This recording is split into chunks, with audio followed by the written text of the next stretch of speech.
This is WCNY's The Capitol Press Room, and we're getting a status check on the state's prison system 1 year after an illegal strike by thousands of guards that still has ramifications for the people living and working in New York's correctional facilities. And our guest is State Senator Julia Salazar, a Brooklyn Democrat who chairs her chamber's Corrections Committee. Thanks for visiting us in the studio, Senator. Always a pleasure. Thanks, Dave. So in the wake of the murder of Robert Brooks at the end of 2024, the governor committed additional resources to the Independent Prison Monitor, the Correctional Association of New York. But this year's budget proposal doesn't appear to continue that same level of funding. Is this standard budget gamesmanship where the governor said, okay, legislature, if this is a big deal to you, you can buy this back? Or is there reason to believe that the governor is actually intent on diminishing funding for this important watchdog? The short answer is yes. I think that this is not unprecedented in budget negotiations, certainly early in the budget process.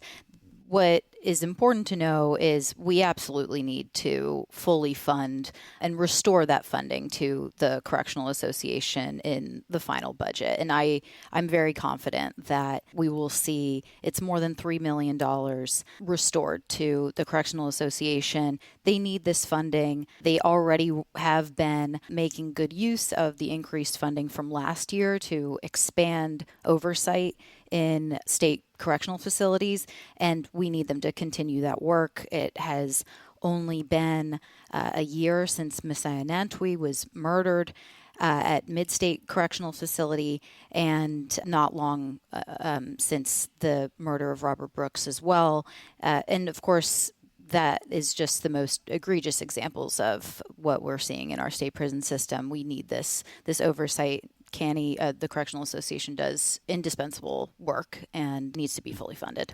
Well, funding for the Correctional Association in New York was just one aspect of the commitments and actions that the governor got the ball rolling on late 2024, some of which there was follow-up in the budget process of 2025.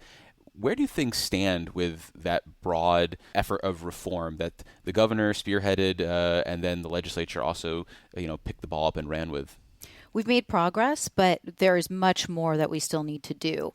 That progress has included steps that the governor took immediately after the murder of Robert Brooks, and then at the end of last session, recently actually signed into law, we have this prison reform omnibus bill that was essentially 10 different bills put in one that seeks to transform conditions in state prisons and with an emphasis on oversight, mandatory expansion of body-worn cameras, fixed cameras, giving more resources to the State Commission of Correction, the oversight body for local correctional facilities and also state correctional facilities. They should have what they need to actually fulfill their responsibility in state prisons, and really needed some additional staff and resources in order to do that. So those are steps that have been taken that I think are really important, but we still need to improve conditions in state prisons. And we also need to, as we spoke about with the Correctional Association, adequately fund oversight in state prisons. We really want to pass something called the CARE Act, it has actually passed the state Senate twice, that would ensure proper care for pregnant and postpartum individuals in state prisons. Right now, people who are pregnant in state prisons, more than half of them receive no prenatal care whatsoever. And this is something that New Hour on Long Island has really been dedicated to trying to change. And this legislation would have a modest fiscal impact to the state, but we really need to include it in the state budget. And I feel confident that we'll be able to get that done. But we also need to look at reducing the prison population in a way that is just and in the interest of public safety. So there are different legislative proposals to do that, one of which is a bill I sponsor called the Second Look Act. When you think about that idea of making it easier for people to leave prison, how important is it that it's done not just by itself, but holistically with the idea of hey, we're not putting this person out into a universe where they can't succeed, where there might be a chance of recidivism. What do those next steps look like? And are they being done, hand in hand with legislation you're talking about? It's extremely important. This is important also to prevent recidivism, people returning to jail or prison. It's really difficult to succeed in the outside world when you've been incarcerated in New York for really any period of time, but certainly serving some of the egregiously long sentences that have been handed down. We know that one of the biggest needs for somebody who is leaving the prison system is housing and permanent housing. There have been efforts by the Fortune Society, Osborne Association, many others to try to ensure that formerly incarcerated individuals have adequate housing immediately when they are returning to their communities. But the state needs to ensure that as well. And that means funding supportive housing specifically for formerly incarcerated individuals. I am very confident that we'll see that in this budget, as we have in previous budgets and was prioritized by the governor in the past. But that's just one piece of it, right? We need to invest robustly in reentry in order for people to be able to succeed. We cannot allow for the days where somebody was given, like a few bucks essentially and Sure. a bus ticket and said, good luck. It's not good for formerly incarcerated New Yorkers and their families, but also for the rest of us. Right. You might as well just put a turnstile on the prison exit so they automatically return. Exactly. Coming back to the fixed camera issue, the governor put aside, with the legislative support, I think $400 million for fixed cameras. And the DOCS commissioner pointed out that under this governor, more broadly, it's been a total of $800 million for fixed cameras. Okay, that's all the money that's been put aside. Did you get a sense from hearing from the Department of Corrections how that effort is going, or when all the fixed cameras are going to actually be deployed? Because I guess in their defense, though, all of the body-worn cameras are allegedly out there on all of their stuff. Yes, and I really appreciate the commitment to the full implementation of the body-worn cameras. The commissioner, even before we passed legislation on this, sought to ensure that the internal policy, what was within his control, reflected complete use and compliance with body-worn cameras. But with the fixed cameras, it is a significant capital expense. One of the important things that we did through this omnibus bill that recently became law that passed last year is require facilities to provide a timeline and plan for these fixed cameras to be fully installed. We know that there are just like practical realities to doing it quickly, but that cannot be an excuse to fail to do it at all, to fail to provide this accountability that fixed cameras provide in facilities. So I'm confident that we will see this done in an expedited way, not to mention that there's funding behind it to make sure that that happens. Well, sticking with life inside prisons, by the latest count, there's more than 2,000 National Guard members still working in New York's prisons, and this is budgeted at $535 million for the coming fiscal year. You pointed out in your questioning that they are not able to do the same work and administer the same programs as traditional prison guards. Is there a way that this dynamic can be improved? Because these guards aren't going anywhere in the short term, the National Guard members, that is. So is there any way to make them more useful in the prison settings? And I should say that the DOCS commissioner pushed back on this and said, no, they are, very useful and doing a great job. Right. I will say that during the unauthorized strike, which was now over a year ago, the National Guard members really were doing heroic work to ensure that incarcerated individuals were continuing to receive adequate care and services and maintaining safe conditions in facilities despite the enormous number of correction officers who walked out. However, now more than a year later, I think that it is really unsustainable for the National Guard to continue to be staffing state prisons. And it's no disrespect to them. I appreciate their willingness to to do this, but it's just not a long-term solution. We have seen efforts over the past year to really focus on recruitment and retention of correction officers, but even with uniform training, National Guard members are simply not able to replace correction officers. And I don't think it should be their job to do that. So you don't think, though, in the short run that we can get more out of them, so to speak, that we can have them take on more expansive roles or help them to learn more about what the traditional prison guards have done? It sounds like you think there are real limitations to what they can do, regardless of whether they've been in there months or this is their first day. Absolutely. Yeah. I think it's not about their ability, for example, but that they are not permitted to perform a lot of the duties that correction officers are when it comes to interacting with incarcerated individuals. They are not actually really supposed to function as security staff. They're more playing a support staff function. And while that has value, what I think all of this underscores is the need for us, one, to lower the incarcerated population in safe and just ways by incentivizing pathways to earlier release, such as the Earned Time Act, Second Look Act. Also, what is not in this budget, in the executive budget this year, is a proposal to close prisons on an expedited timeline, as we saw in previous years. I think that prison closures that are done thoughtfully and responsibly can be a very important way to sort of right-size the system and reduce the stress and the burden on correction officers and security staff in facilities. So these are mechanisms that I think we really need to focus on rather than relying on the National Guard, which not only, as you mentioned, is an enormous fiscal impact to the state that just seems like really inefficient, but it's just like not a good long-term solution.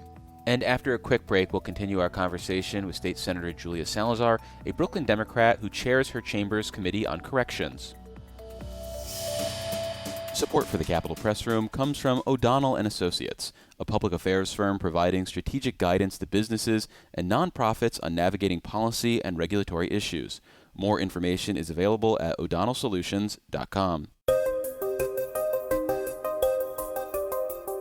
This is WCNY's The Capitol Press Room, and we're continuing to examine the prison landscape in New York 1 year after a illegal prison strike disrupted the system and continues to have ramifications today. And our guest is State Senator Julia Salazar, a Brooklyn Democrat who chairs her chamber's Corrections Committee. During the budget testimony on the public protection portion of the budget, one of the recurring themes that the prison guards union brought up was the idea of addressing the so-called death gamble, addressing payouts to beneficiaries of prison guards that die on the job compared to what they would get if they submitted their retirement paperwork and then dropped dead. Is this something that you imagine you and the Democratic majorities are going to champion? Because historically this has been something that the Republicans have carry the ball on, and they're in the minority, so that ball's not going anywhere. Right. I fully support this death gamble benefit proposal. I co-sponsor Senator Jackson's bill to do it, and I want to see us do it in the budget for state correction officers and also for local correction officers in New York City. We have seen that this would be a really important recruitment and retention tool. And it's something that I think the family members of public servants deserve, because that's ultimately what benefits like this are about, of course. So, yeah, I mean, it's something I fully support, and I want to see us do it in the budget. So is the holdup the governor's office then, because there's fiscal implications to this? I mean, the governor's office definitely has a responsibility here, but my understanding is that the executive is not opposed to it. So I guess we'll see. Thinking as about the budget three process legs of unfolds. the stool, we've mentioned the Senate, the governor's office. Does that mean the assembly is the problem here? I don't know. Okay. Actually, truly, I don't. I'd have to ask them, but I earnestly haven't heard opposition to doing the death gamble benefit. Yeah. Well, turning to another topic that came up during the hearing, this is the effort to address heat mitigation in prisons. And the commissioner mentioned some pilot programs to roll out misting fans, but something like a broad deployment of misting fans or even AC is going to take a major infrastructure investment. Is that something that you anticipate the Senate Democrats are going to go to bat for in this budget negotiation, maybe roll out in your one House budgets, or is this something that is going to happen further down the road with conversations over capital? Yeah, well, while the one House budget resolutions aren't public yet, I am very confident that funding for to implement the heat mitigation plans in state prisons will be in represented in the Senate one House. Senator Harcum has really led on this and followed up to ensure that it's not just a matter of changing the law as his bill did, but actually making sure that this is rolled out. I recognize that it's a big capital expense. These are very old buildings to try to bring air conditioning to all of them, and I think it needs to begin with housing units.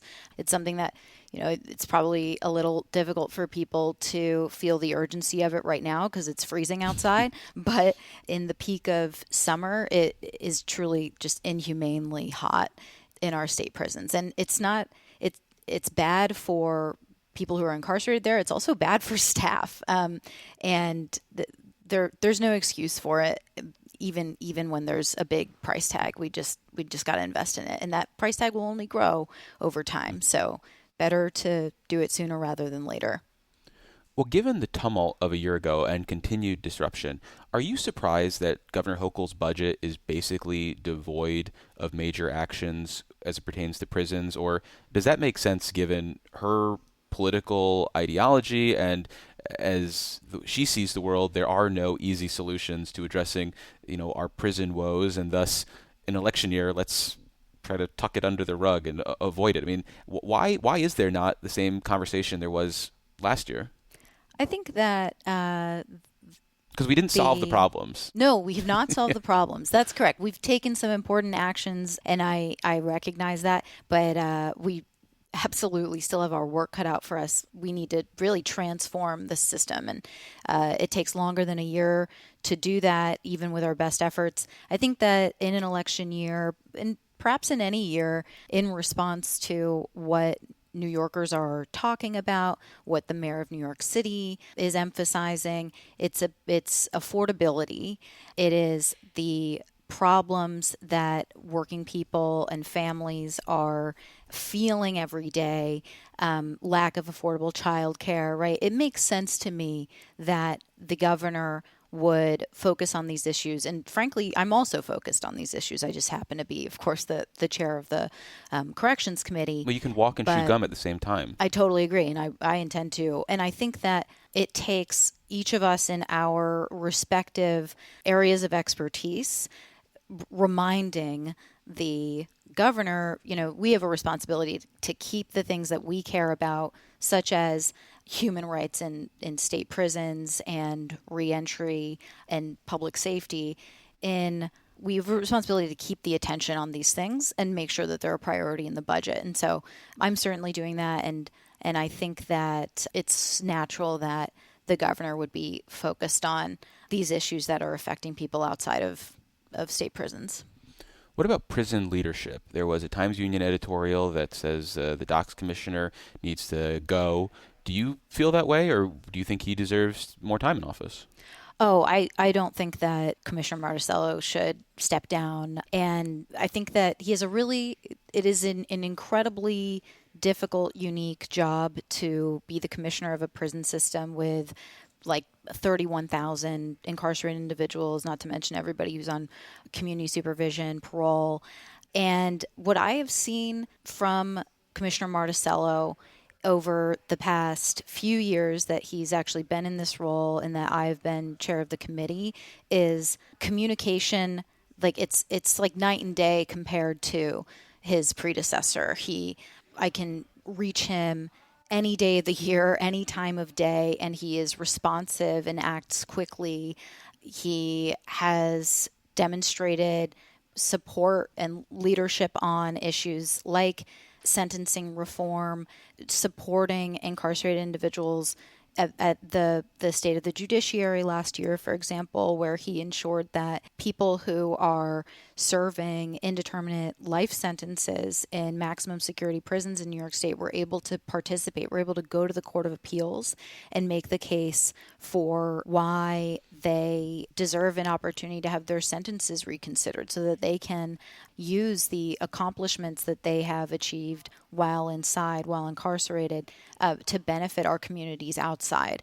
That is a really extraordinary thing for a DOCS commissioner to do. And these are just a couple examples, but I just would say that I don't think that there is someone in the state who could do this job more effectively than Commissioner Marticello does. I intimately understand how systemically rotten our prison system is, and I'm extremely dedicated to changing it. I just don't think that removing the DOCS commissioner, I think that's like a scapegoat, and that it's not the appropriate response, whereas fighting for systemic change is what we really need. So he clearly has your buy-in. Do you think he has the buy-in of, say, prison guards? Do they want to work with him, or do they have a relationship that is beyond repair based on the past year and the strike actions in particular? I don't think that it is that there's been irreparable harm, en masse to the relationship between COs and the commissioner. Although I can't, I'm certainly in no position to speak for prison guards or correction officers. But I mean, I think that he is doing the best that he can in a really tough situation, and I'm confident that he'll continue to rise to the occasion as we demand more from him, and as correction officers and staff in the system do too. And what about prison guards? The union, when they testified, there was very an emotional testimony about their members being at a breaking point, and they talked about not being able to take vacation time right now. They can't take a sick day without a doctor's note, or they're going to be penalized. From your perspective, what does support for the people working in the prisons look like? Because their number one priority is changing the state's solitary confinement law. That's not going to happen. So what do you think can be done, or do you think should be done, to address some of their other concerns? Sure. So, yeah, bringing back something that's internationally recognized as torture in New York State is definitely not it. I also do. I not only do I oppose it, as the sponsor of the Halt Solitary Confinement Act, but also I just don't think that it would improve conditions, work conditions for people working inside. But there are a lot of things that would really improve their workplace conditions and their lives. We talked about the death gamble benefit. I think that that's really important. They are public sector workers, and I believe that they deserve the benefits that other public sector workers have, including being able to feel safe at work, and not working double or even triple shifts. It's not good for the workers. It's also not good for anybody else inside. I think that it is right for us to think about each of these prisons as like an ecosystem where the people who are working inside and the people who are incarcerated there are their well-being affects one another. And so it is in the interest, I believe, of everyone inside that incarcerated individuals are treated humanely, and also that the workers in these facilities are treated with dignity and respect. And when they make demands related to ensuring that they're not working egregiously long shifts, that they have the support that they need to be healthy and show up to work and take care of their families, I fully support them in that. I want to come back to the Omnibus reform bill that was signed in December by the governor after she secured some concessions, some amendments that were adopted this year. What was that negotiation process like? I felt that it was thoroughly a good faith negotiation. I think that the governor and the executive chamber certainly recognized the severity of the situation after two young men were murdered by correction officers over the past year. They were treating this as a crisis and an emergency. And I really got the impression throughout the negotiation that their interest was in doing as much as we practically could and addressing practical concerns. Like one of the amendments, for example, a bill within the Omnibus was the Terry Cooper Accountability Act, seeking to ensure that when an autopsy is conducted after the death of somebody in state custody, in prison, that there are photographs provided in the autopsy, and to people who deserve to have access to that, such as family members of the individual.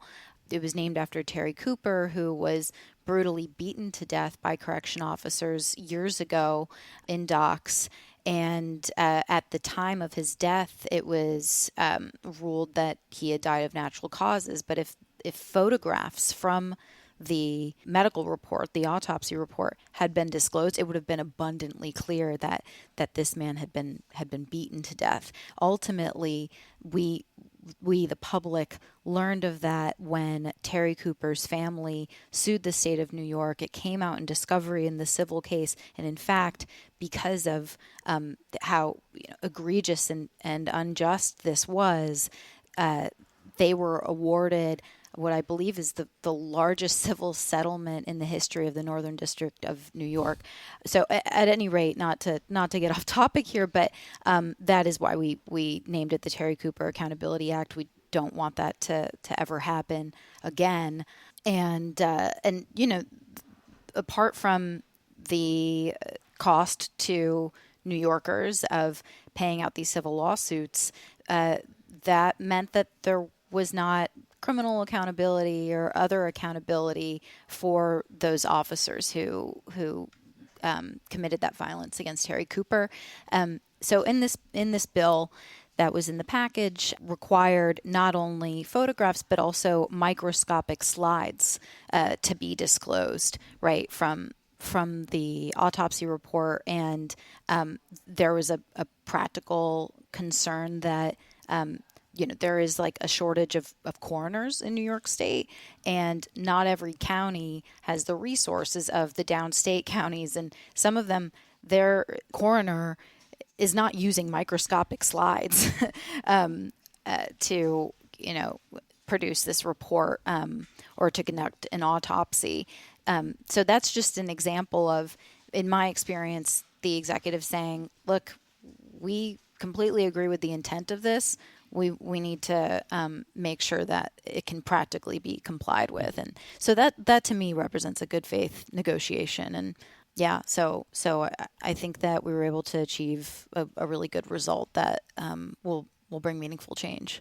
So you don't feel like they were trying to undermine what the legislature was trying to do more broadly? Because thinking about when you passed these bills, the approach from the executive seemed to be like, hey, I'm checked out on this. If you guys want to pass some stuff, go nuts, and I'll review it sometime before midnight on December 31st. Right. Yeah. I mean, honestly, I really appreciate that we are our own branch of government, and I prefer some deference to the legislature when it comes to actually legislating, rather than doing, for example, non-fiscal policy items in the budget. And so